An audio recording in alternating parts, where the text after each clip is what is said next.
I was 8 years old. I remember going through a why me phase. It's true, I don't know what I'd do without them. I really don't. Perseverance acquired a new meaning during the spring of Tanner Barton's second grade year. He was doing gymnastics at the time and complained constantly of his legs being shaky. We took him to the doctor. Everything seemed okay. So when September rolled around, I wasn't swimming like I was in the summer. I wasn't having the activity levels that I was used to having. I was drinking a lot of water, a lot of milk. I was frequently going to the bathroom. I even ended up wetting the bed a few nights, and we knew that for a third grader, this is not right.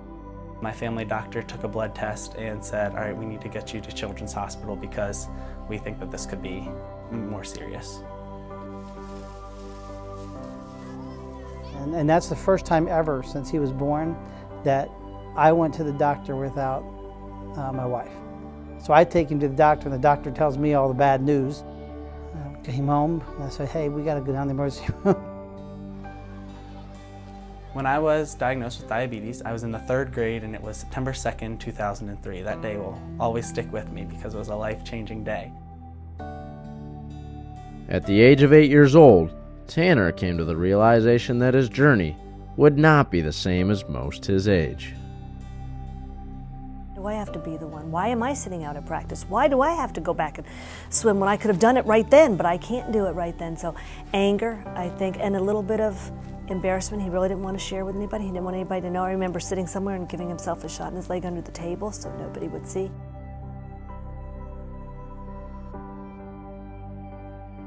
Throughout my years in elementary school, I was the only diabetic in middle school. When I went to high school, there were 3 diabetics, but it was still trying to cope with the disease and coming to terms with your new situation.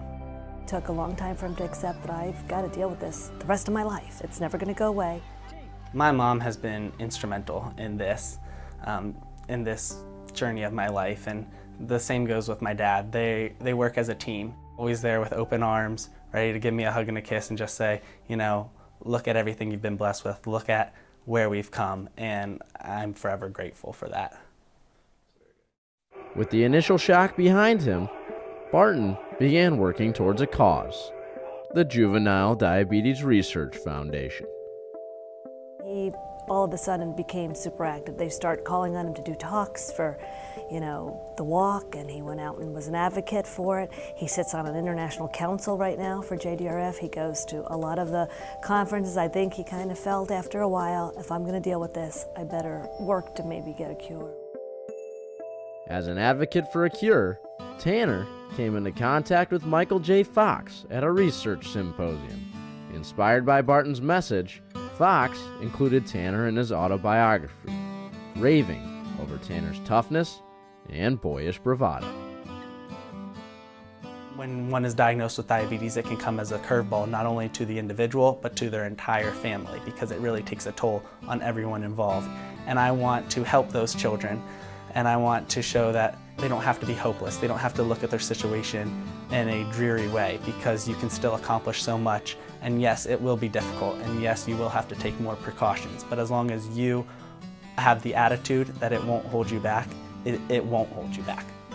It's as simple as that. You just have to be ready, and you have to be willing to fight. If I were to give advice to another diabetic athlete, I would say continue to have faith, because with faith and with your support system and your higher power, you can accomplish anything you want to. You just always have to have that right attitude. You have to have a positive energy, and whenever you are facing a difficult situation, just knowing that I can do this. Overall, the thing that makes me most proud is that he ultimately didn't let it get to him. He's so involved in everything with JDRF right now that I think that's what makes me happy, that he's embraced it as best he can. Barton has not only embraced diabetes, he has thrived despite the disease, earning an opportunity to swim at the Division I level. My biggest fear coming into college was explaining my type 1 diabetes to my coach and my teammates, because when my blood sugar is below 70, when it's in the hypoglycemic range, I physically can't exercise. in risk of going into a coma. And I wanted to come in and show them, look, I am going to work hard. These are my goals, and I am going to do everything I can to reach my goals. But if my diabetes interferes, I want you to know what is going on.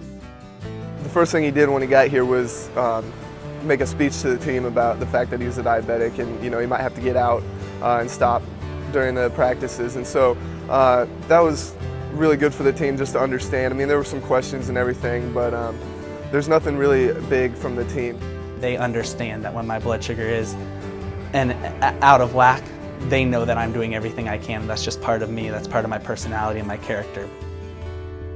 Donning cardinal and white in the pool is only one step in Tanner's lifelong mission to serve under the blue ribbon, representing hope for a cure for diabetes. For Ball State Sports Link, I'm Connor Onion.